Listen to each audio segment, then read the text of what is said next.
Mr. President, Mr. Secretary General, fellow delegates, ladies and gentlemen. As I address this hall as President for the final time, let me recount the progress that we've made these last 8 years. From the depths of the greatest financial crisis of our time, we coordinated our response to avoid further catastrophe and return the global economy to growth. We've taken away terrorist safe havens, strengthened the non-proliferation regime, resolved the Iranian nuclear issue through diplomacy. We opened relations with Cuba, helped Colombia end Latin America's longest war. And we welcome a democratically elected leader of Myanmar to this assembly. Our assistance is helping people feed themselves, care for the sick, power communities across Africa, and promote models of development rather than dependence.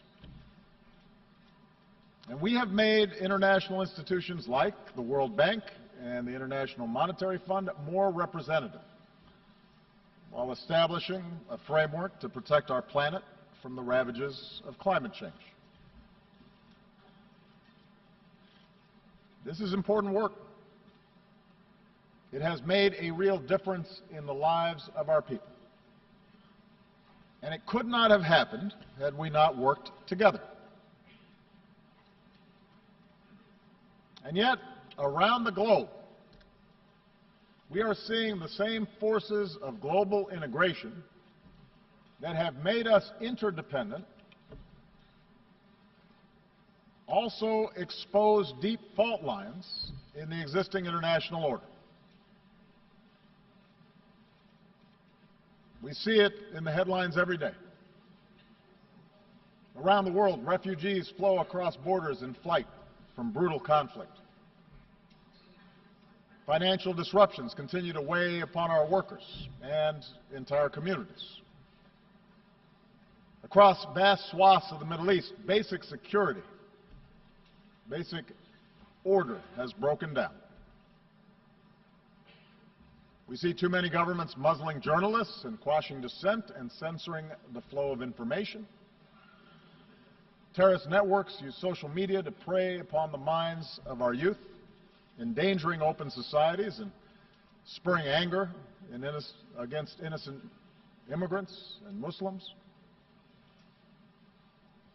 Powerful nations contest the constraints placed on them by international law.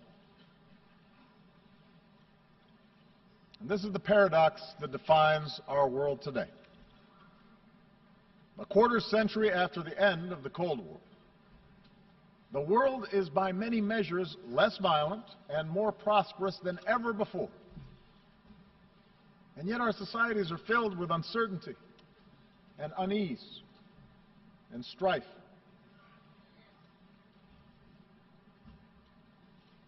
Despite enormous progress, as people lose trust in institutions, governing becomes more difficult, and tensions between nations become more quick to surface.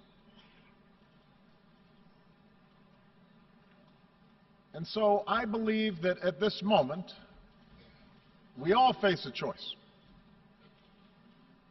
We can choose to press forward with a better model of cooperation and integration, or we can retreat into a world sharply divided and ultimately in conflict along age-old lines of nation and tribe and race and religion. I want to suggest to you today that we must go forward and not backward. I believe that as imperfect as they are, the principles of open markets and accountable governance, of democracy and human rights and international law that we have forged remain the firmest foundation for human progress in this century. I make this argument not based on theory or ideology, but on facts. Facts that all too often we forget in the immediacy of current events. Here's the most important fact. The integration of our global economy has made life better for billions of men, women, and children. Over the last 25 years, the number of people living in extreme poverty has been cut from nearly 40% of humanity to under 10%. That's unprecedented. And it's not an abstraction. It means children have enough to eat. Mothers don't die in childbirth. Meanwhile, cracking the genetic code promises to cure diseases that have plagued us for centuries. The Internet can deliver the entirety of human knowledge to a young girl in a remote village on a single handheld device. In medicine and in manufacturing and education and communications, we're experiencing a transformation of how human beings live on a scale that recalls the revolutions in agriculture and industry. And as a result, a person born today is more likely to be healthy, to live longer, and to have access to opportunity than at any time in human history.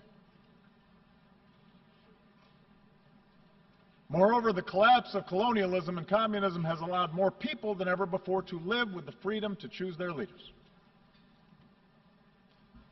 Despite the real and troubling areas where freedom appears in retreat, the fact remains that the number of democracies around the world has nearly doubled in the last 25 years.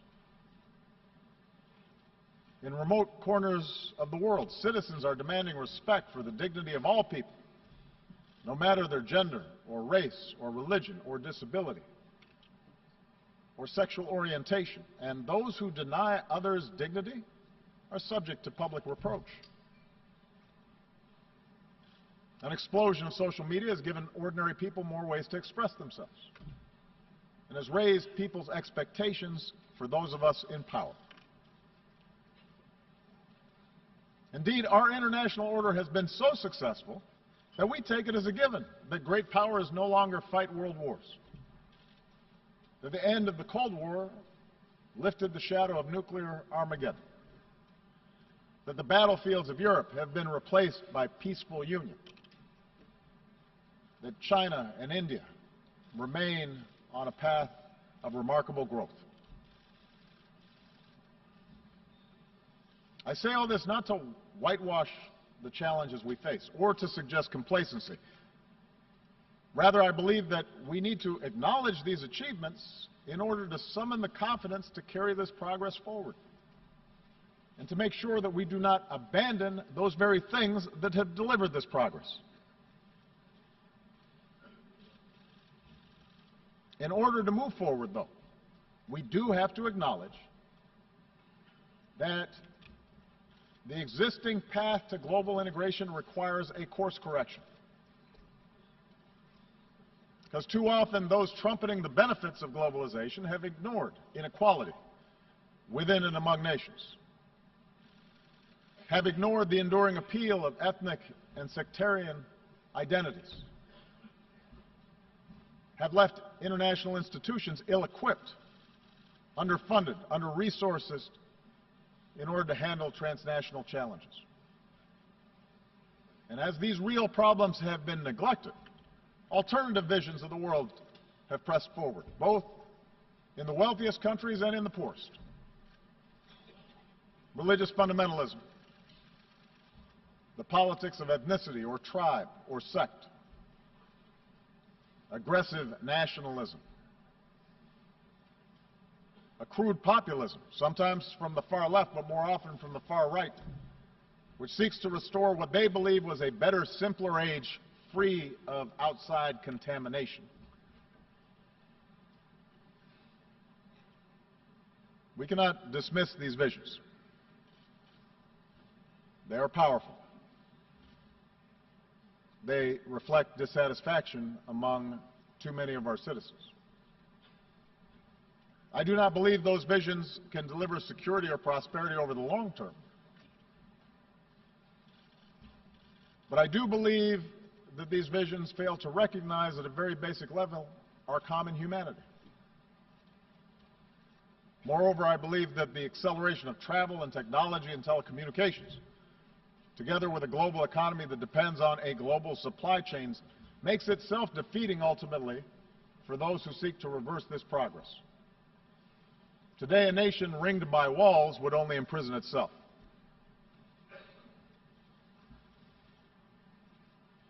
So the answer cannot be a simple rejection of global integration. Instead, we must work together to make sure the benefits of such integration are broadly shared, and that the disruptions, economic, political, and cultural, that are caused by integration are squarely addressed. Now, this is not the place for a detailed policy blueprint, but let me offer in broad strokes those areas where I believe we must do better together.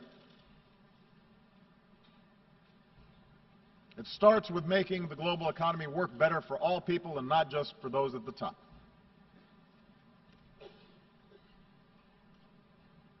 While open markets, capitalism have raised standards of living around the globe,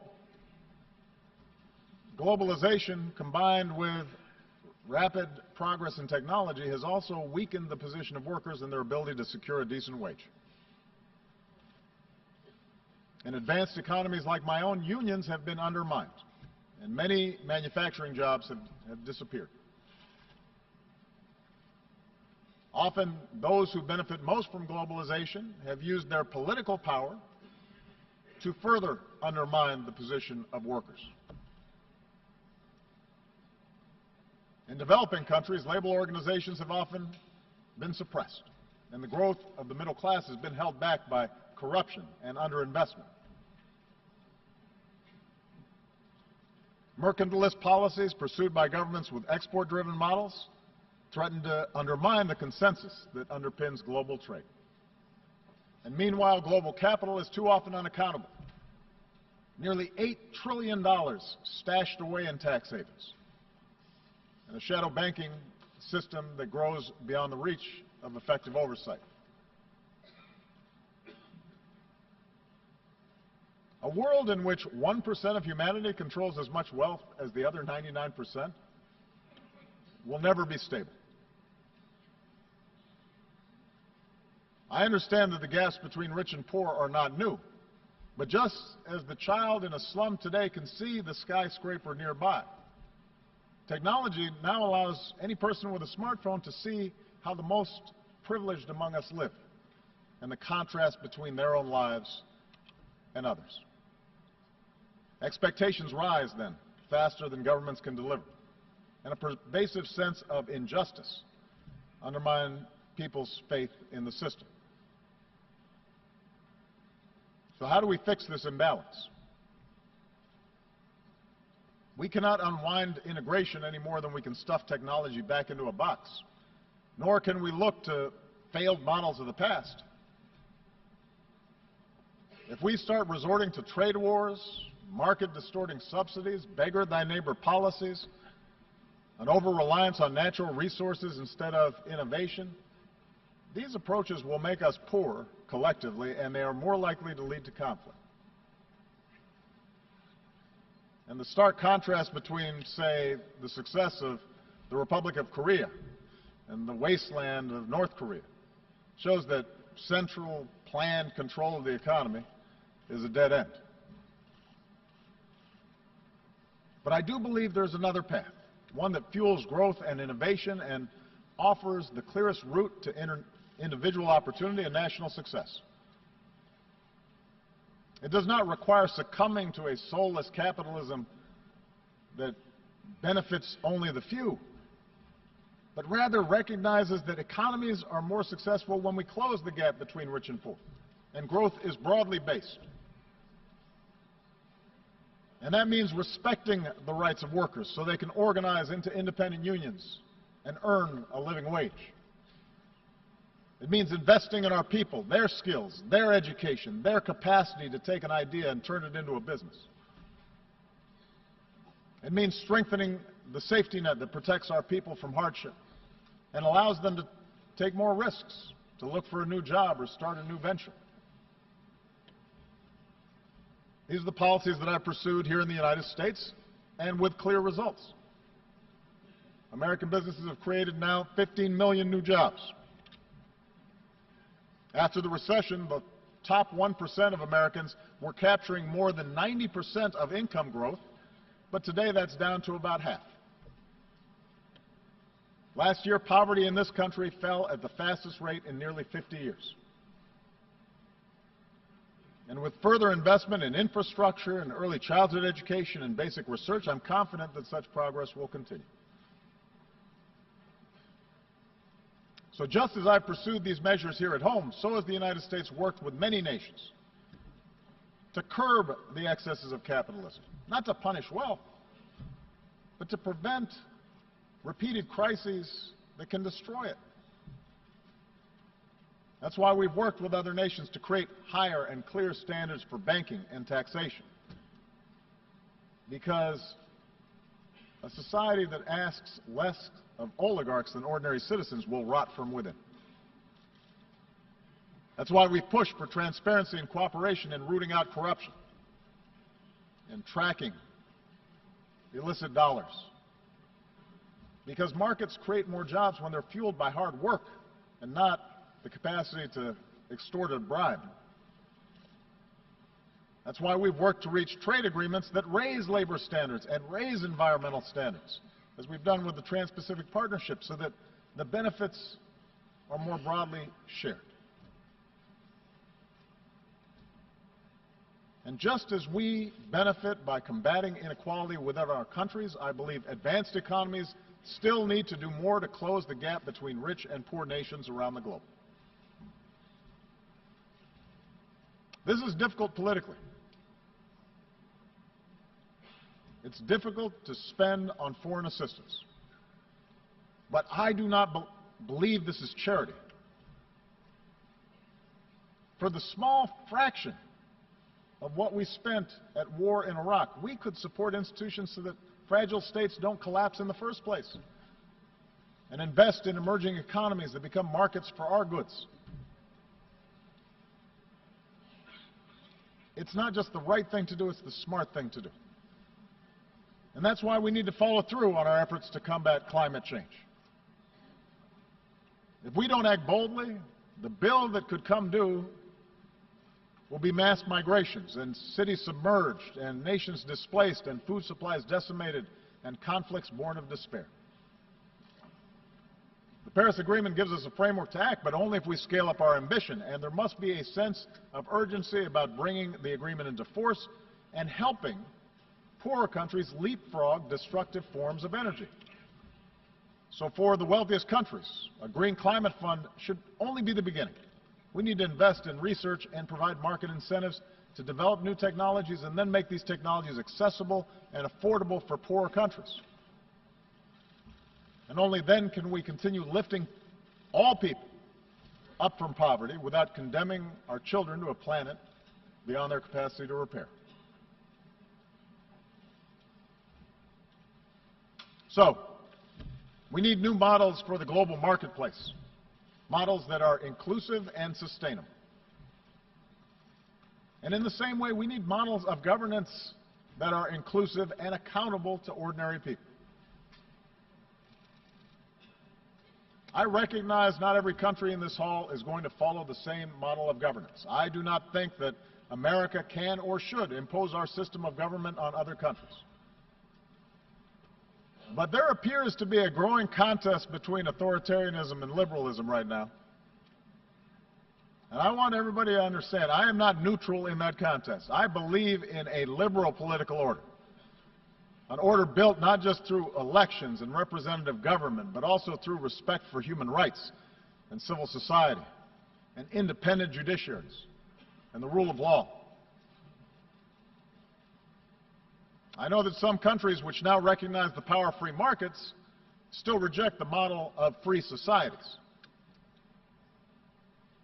And perhaps those of us who have been promoting democracy feel somewhat discouraged since the end of the Cold War, because we've learned that liberal democracy will not just wash across the globe in a single wave. It turns out building accountable institutions is hard work, the work of generations. The gains are often fragile. Sometimes we take one step forward and then two steps back. In countries held together by borders drawn by colonial powers, with ethnic enclaves and tribal divisions, politics and elections can sometimes appear to be a zero-sum game. And so, given the difficulty in forging true democracy in the face of these pressures, it's no surprise that some argue the future favors the strong man, a top-down model, rather than strong democratic institutions. But I believe this thinking is wrong. I believe the road of true democracy remains the better path. I believe that in the 21st century, economies can only grow to a certain point until they need to open up, because entrepreneurs need to access information in order to invent. Young people need a global education in order to thrive. Independent media needs to check the abuses of power. Without this evolution, ultimately expectations of people will not be met. Suppression and stagnation will set in. And history shows that strong men are then left with two paths: permanent crackdown, which sparks strife at home, or scapegoating enemies abroad, which can lead to war. Now, I will admit, my belief that governments serve the individual and not the other way around is shaped by America's story. Our nation began with a promise of freedom that applied only to the few, but because of our democratic Constitution, because of our Bill of Rights, because of our ideals, ordinary people were able to organize and march and protest, and ultimately those ideals won out. Opened doors for women and minorities and workers in ways that made our economy more productive and turned our diversity into a strength. That gave innovators the chance to transform every area of human endeavor. That made it possible for someone like me to be elected President of the United States. So yes, my views are shaped by the specific experiences of America, but I do not think this story is unique to America. Look at the transformation that's taken place in countries as different as Japan and Chile, Indonesia, Botswana. The countries that have succeeded are ones in which people feel they have a stake. In Europe, the progress of those countries in the former Soviet bloc that embraced democracy stand in clear contrast to those that did not. After all, the people of Ukraine did not take to the streets because of some plot imposed from abroad. They took to the streets because their leadership was for sale, and they had no recourse. They demanded change because they saw life get better for people in the Baltics and in Poland, societies that were more liberal and democratic and open than their own.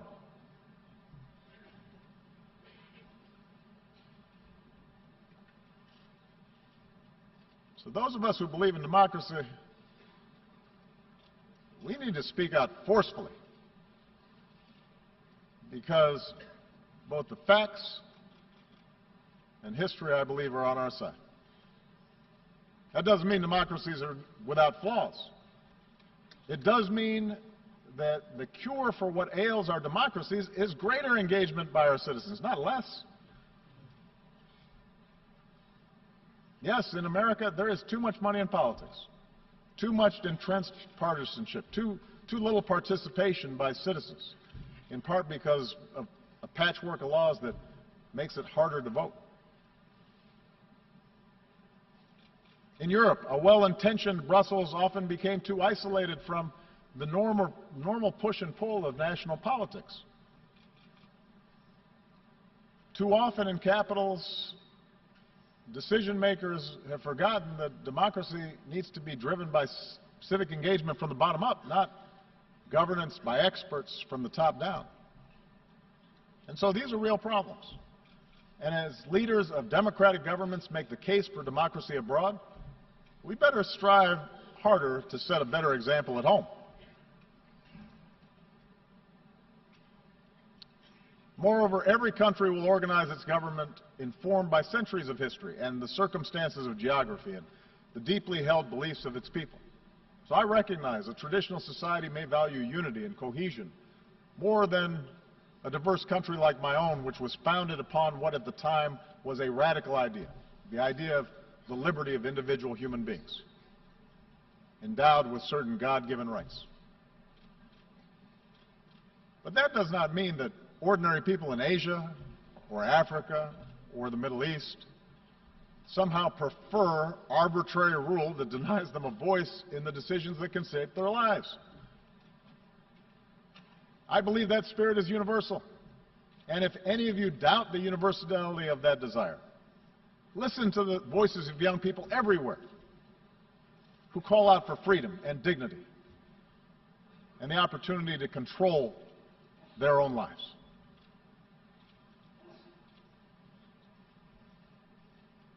This leads me to the third thing we need to do. We must reject any forms of fundamentalism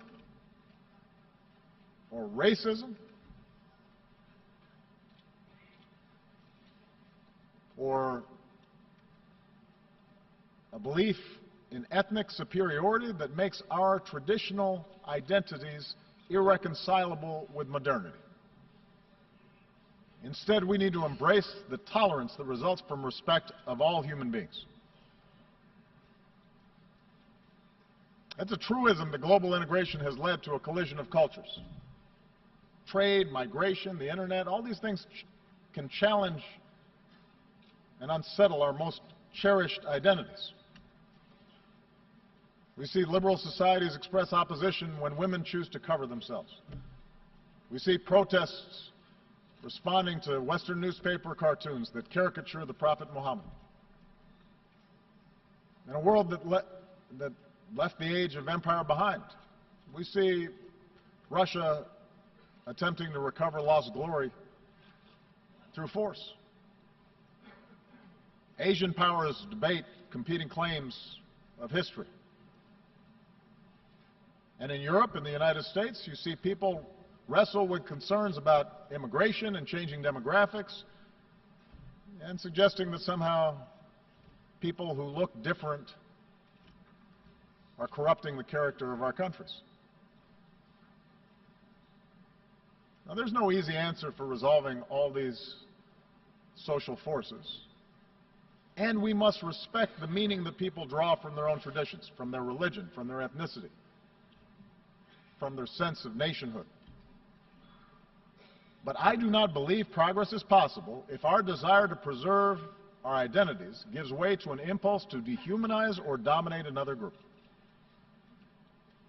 If our religion leads us to persecute those of another faith, if we jail or beat people who are gay, if our traditions lead us to prevent girls from going to school, if we discriminate on the basis of race or tribe or ethnicity, then the fragile bonds of civilization will fray.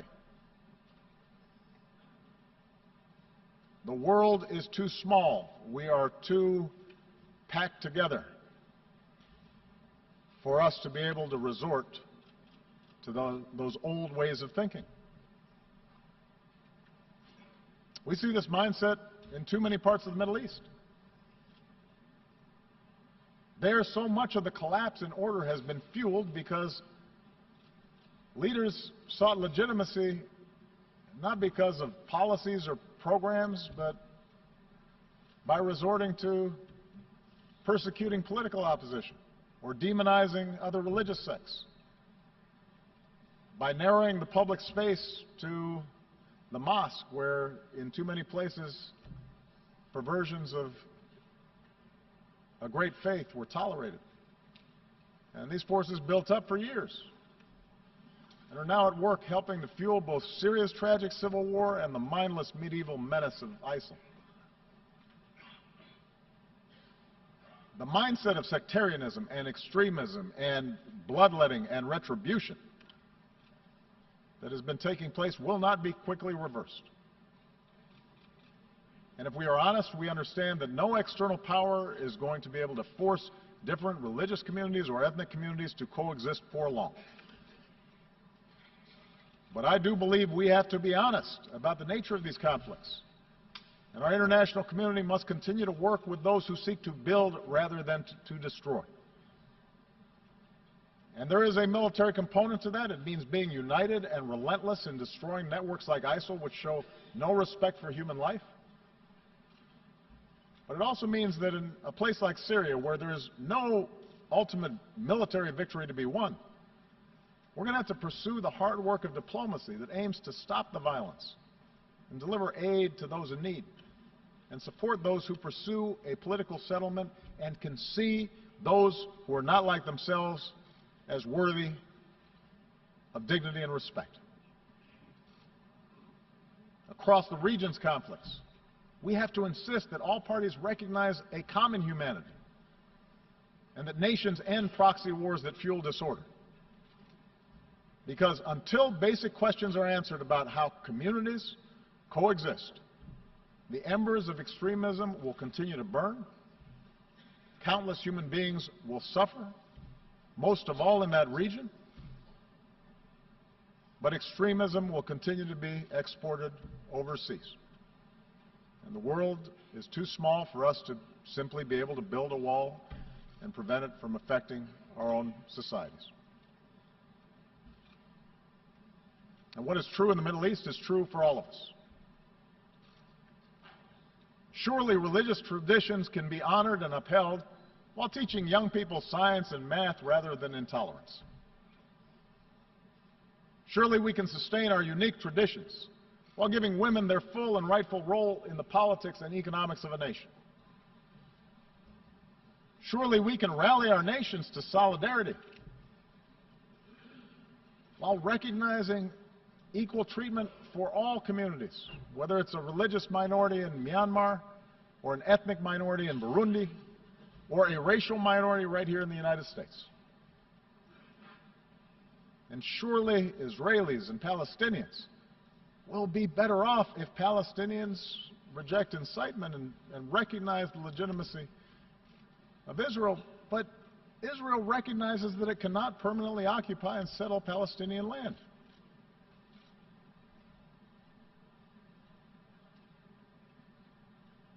We all have to do better as leaders in tamping down rather than encouraging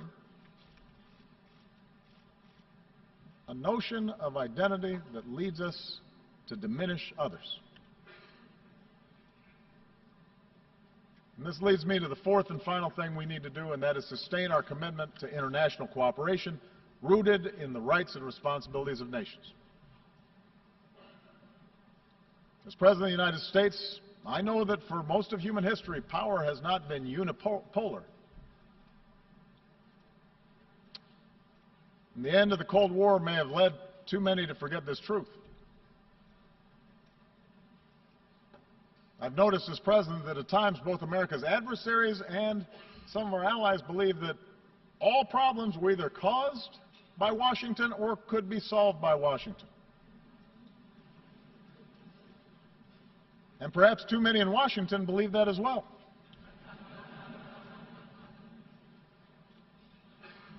But I believe America has been a rare superpower in human history insofar as it has been willing to think beyond narrow self-interest. That while we've made our share of mistakes over these last 25 years, and I've acknowledged some, we have strived, sometimes at great sacrifice, to align better our actions with our ideals.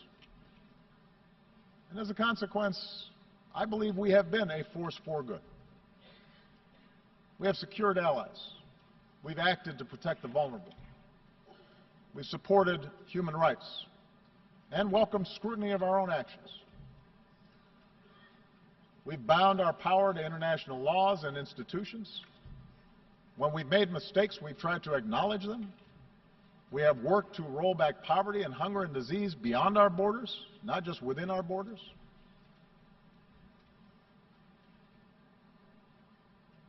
I'm proud of that. But I also know that we can't do this alone.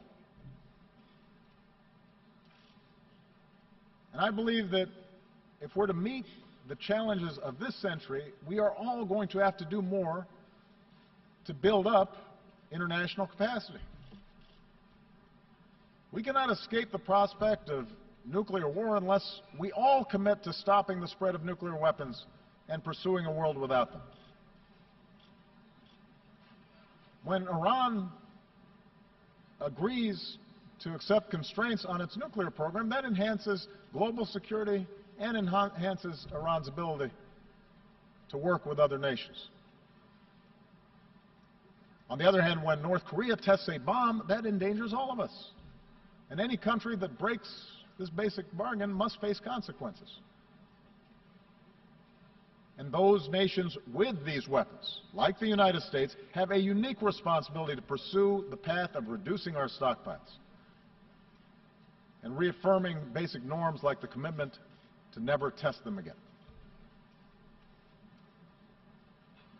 We can't combat a disease like Zika that recognizes no borders. Mosquitoes don't respect walls,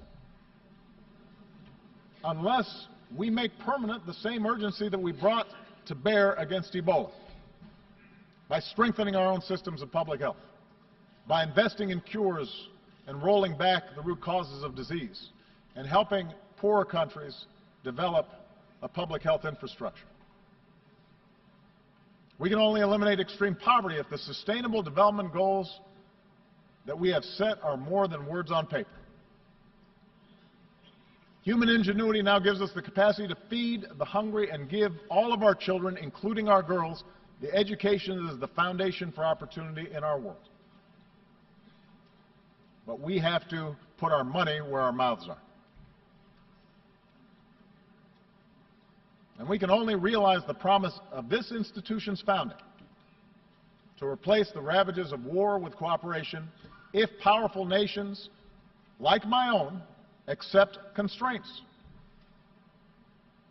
Sometimes I'm criticized in my own country for professing a belief in international norms and multilateral institutions, but I am convinced that in the long run, giving up some freedom of action, not giving up our ability to protect ourselves or pursue our core interests, but binding ourselves to international rules over the long term enhances our security.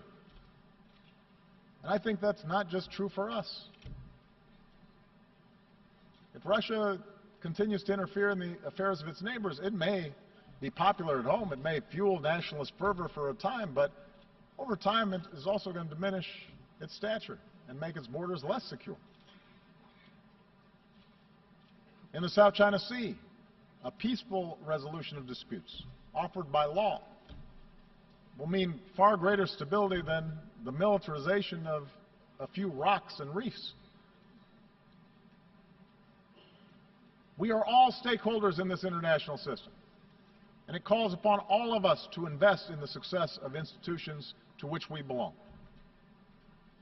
And the good news is that many nations have shown what kind of progress is possible when we make those commitments. Consider what we've accomplished here over the past few years. Together we mobilized some 50,000 additional troops for UN peacekeeping, making them nimble, better equipped, better prepared to deal with emergencies. Together we established an open government partnership so that increasingly transparency empowers more and more people around the globe.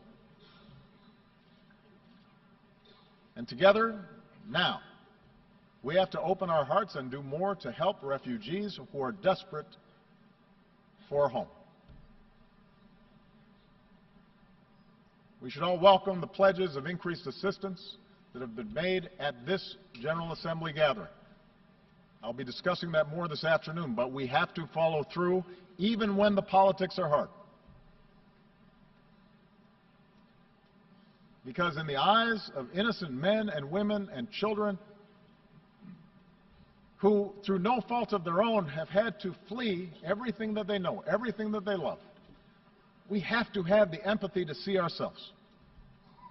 We have to imagine what it would be like for our family, for our children, if the unspeakable happened to us.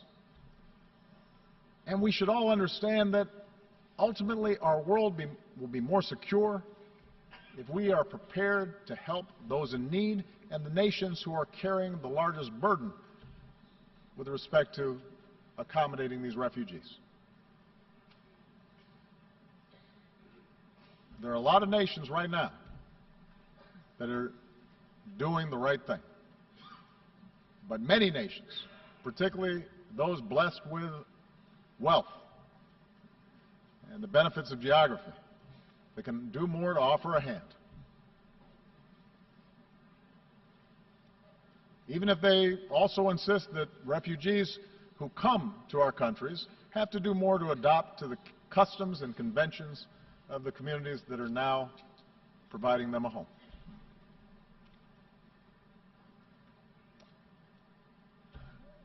Let me conclude by saying that I recognize history tells a different story than the one that I've talked about here today. There's a much darker and more cynical view of history that we can adopt. Human beings are too often motivated by greed and by power. Big countries, for most of history, have pushed smaller ones around. Tribes and ethnic groups and nation-states have very often found it most convenient to define themselves by what they hate and not just those ideas that bind them together. Time and again, human beings have believed that they finally arrived at a period of enlightenment, only to repeat then cycles of conflict and suffering. Perhaps that's our fate. We have to remember that the choices of individual human beings led to repeated world wars.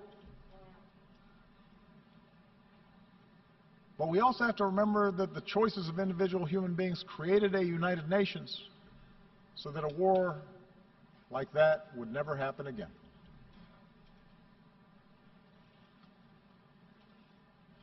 Each of us, as leaders, each nation, can choose to reject those who appeal to our worst impulses and embrace those who appeal to our best.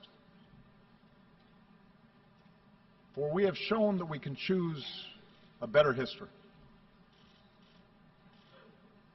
Sitting in a prison cell, a young Martin Luther King Jr. wrote that human progress never rolls on the wheels of inevitability. It comes through the tireless efforts of men willing to be co-workers with God. And during the course of these 8 years, as I've traveled to many of your nations, I have seen that spirit in our young people who are more educated and more tolerant and more inclusive and more diverse and more creative than our generation, who are more empathetic and compassionate towards their fellow human beings than previous generations. And yes, some of that comes with the idealism of youth, but it also comes with young people's access to information about other peoples and places. An understanding unique in human history, that their future is bound with the fates of other human beings on the other side of the world. I think of the thousands of healthcare workers from around the world who volunteered to fight Ebola. I remember the young entrepreneurs I met who are now starting new businesses in Cuba. The parliamentarians who used to be, just a few years ago, political prisoners in Myanmar. I think of the girls who have braved taunts or violence just to go to school in Afghanistan. And the university students who started programs online to reject the extremism of organizations like ISIL. I draw strength from the young Americans, entrepreneurs, activists, soldiers, new citizens who are remaking our nation once again, who are unconstrained by old habits and old conventions and unencumbered by what is, but are instead ready to seize what ought to be.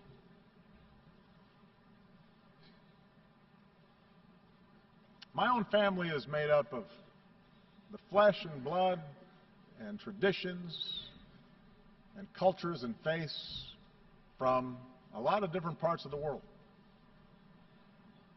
Just as America has been built by immigrants from every shore. And in my own life, in this country, and as president, I have learned that our identities do not have to be defined by putting someone else down, but can be enhanced by lifting somebody else up. That they don't have to be defined in opposition to others, but rather by a belief in liberty and equality and justice and fairness. And the embrace of these principles as universal doesn't weaken my particular pride, my particular love for America. It strengthens it. My belief that these ideals apply everywhere doesn't lessen my commitment to help those who look like me or pray as I do or pledge allegiance to my flag.